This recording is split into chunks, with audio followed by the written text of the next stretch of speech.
way back side of the farm. We're in a field where we chopped the headlands off, and then we ended up combining and filling that high moisture grain. Well, dry year. There's some weeds there. That's because the planter didn't plant. If you don't get your rows planted properly, weeds will grow. Anyway, I'm out here raking up corn stalks. When you're got it dry like this, they work well for bedding. So I'm setting these old roller bar rakes. I'll show you them in a second. Mark needs about 100 and some bales. We didn't get enough straw planted. So you'll be surprised what you find out here. You'll be surprised what ends up being in these bales. So we'll use them for bedding, but there'll be corn in it too, like you just saw, and they'll pick at it. So that's what I'm doing. I'm gonna rake about half of it. Extremely nice weather. Like I said, he's chopped both ends, so it's nice. I'm coming to the end and I'm turning. Here's these rakes. These were our original rakes. When we bought the new ones, we elected to keep these for possible merging, which we didn't do a lot of that this year, and raking corn stalks. That way I don't have to drag my big new nice rakes out here in this corn stubble. We'll just hook on and use these babies. So that's what I'm doing. Let's go.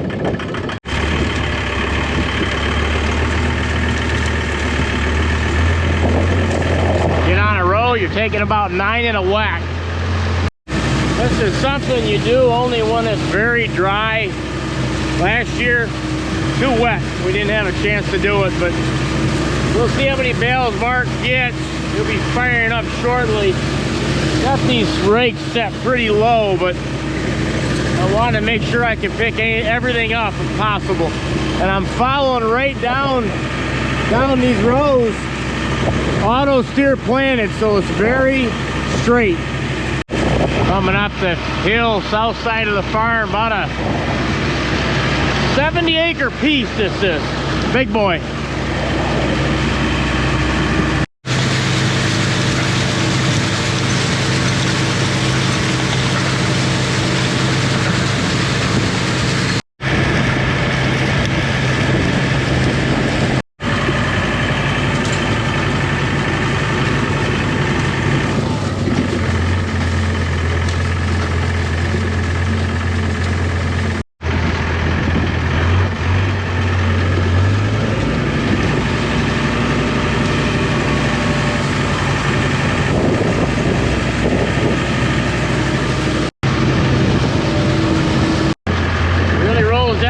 Here, boys.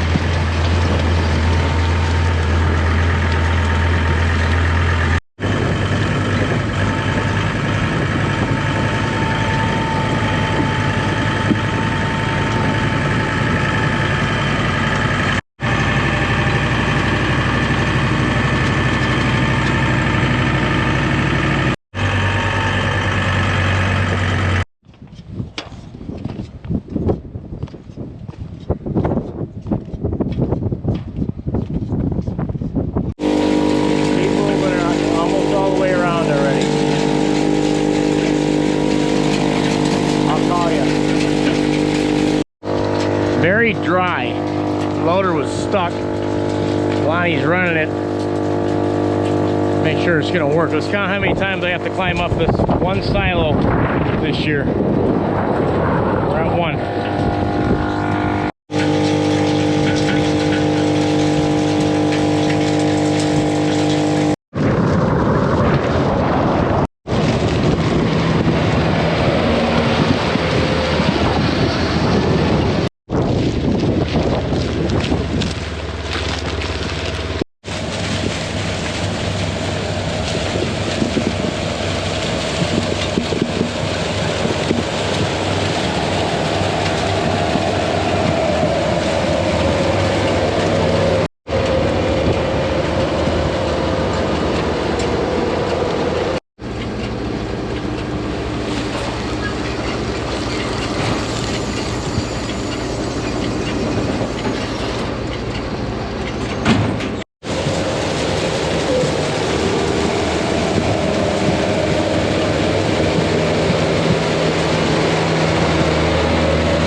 Guys, switching gears, from this point forward, we lost audio again. I've got an issue I've got to try to work out. I apologize. Ended up getting the next day 2 inches of rain, completely washed us out. And I had a vet check scheduled, pregnancy check with the veterinarian, Dr. Gubert. So it worked out pretty well. We couldn't do anything else. I'm showing you the holding area here. I put a bunch of straw in there so they could have some traction. I'm clearing out that first alley with the skid steer and I'll block it off. I've been doing that for years. Basically using the machine as a gate. And but it had cooled down. I mean, low of 30. Definitely a freeze went on. And it had been time. I mean, it's mid October now. I mean, time's just flying by. But I'll walk that. I walked that alley out, and I'll put the ones in there I don't need. You know, so looking for cows that don't have any blue paint on them. That's cow-friendly marking spray. She had gotten in there. I needed her. Got her out. They're fired right up. I mean, I've been feeding them out of that TMR. Take her. She's got blue, number 10. Didn't need them. But yeah, they've been, that feed I've been giving them, it's just been giving them a lot of strength. And that cow there, I'll show you later on, 10 calves out of her. She's 12 years old. Excellent shape. We got a younger one here. She's a low rider. Younger one, spunky. Like I said, they're feeling good. They like that sun's out, but it's crisp. Look at her. She looks like a bucking bronco. Don't need her. Needed her. I mean, we're starting to cut these like cowboys. Cutting steers. Got them all in there, rounding them up. That's the holding area. We're moving them forward. There's about 30. Locked them up. Lonnie's opening the exit ramps to the milking parlor. We check them in the milking parlor. Beautiful day with them clouds. And it was starting to heat up. Running them around. We take one sweatshirt off. I'm going to give you a look out back. That's the original holding area. Yeah, there's 33, I think. And they're wondering what's going on. Doc was a little late, and there he is. He pulled in. We're chalking it up. You know, he was in a good mood. He usually is in a pretty good mood. Dr. Gubert met him more in Michigan. We get along pretty well with him. We do some pretty fun banter, if that's what you call it. Okay, and we filled it right up. The cows were participating very well. There's one, I think he said 3 months. Well, that's right. I mean, we filled up all these stalls in here. In the past, we'd only do a few. You know, he's telling me something there. He was just full of it today. We all were. We just, we get along well. That's all I can say.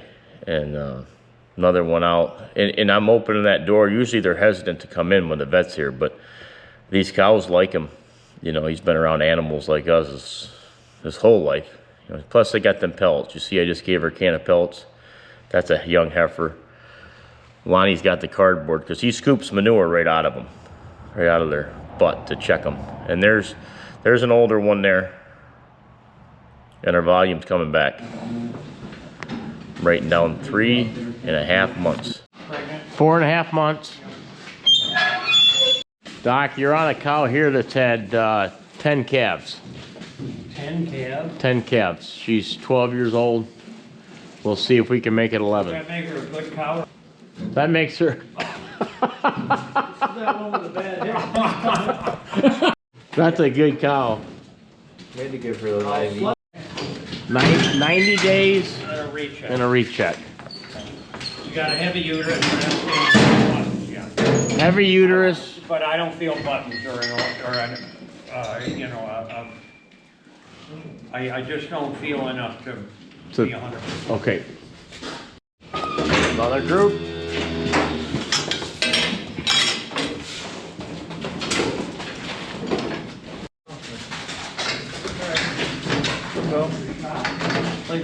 Guys, herd check went pretty well. We've got some work to do there. I've got Lee here with me. Next on the agenda is the hoof trimmer. I didn't want to put 2 appointments that close together, but with all that rain, we're down 3 days. We might as well knock them out. So hoof trimmer's coming. We're gonna get him set up Probably about 20 cows there. But we got a bull here that's out. We're gonna have to try to get him in first, and then we'll start on that hoof trimmer. Got this young black bull. He's stocky, but he's short. I'm gonna put him out in this pasture. I'd like to get him back in the cows. I don't know how we're gonna do that. And I got a heifer here, looks like she's in heat. These two bulls are trying to square off here. There he goes. He's entering the pasture.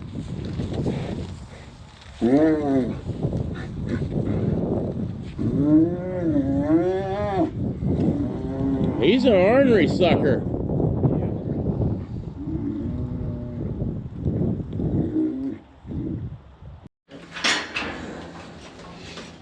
You want your other green one here?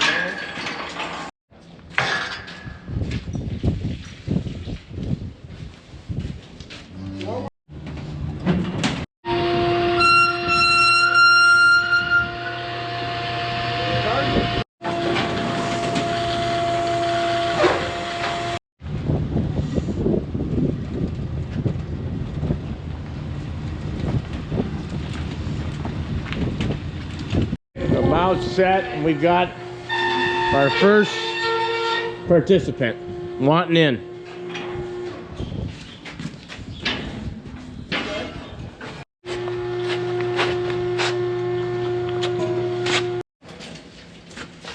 More chair. All right, let's go ahead and bring this gate inside. Still can't be. There you go.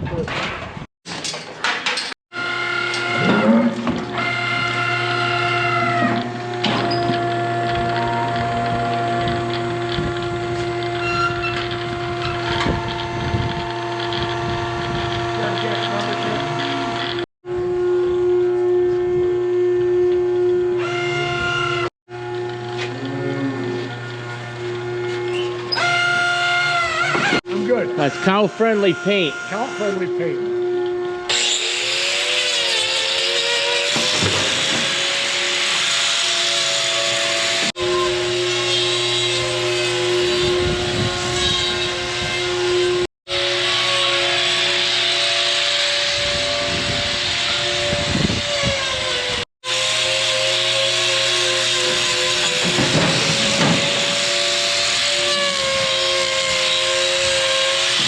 So guys, I'm back home. Day's coming to an end. I wanted to show you some more of that hoof trimming, but my day got kind of cut short.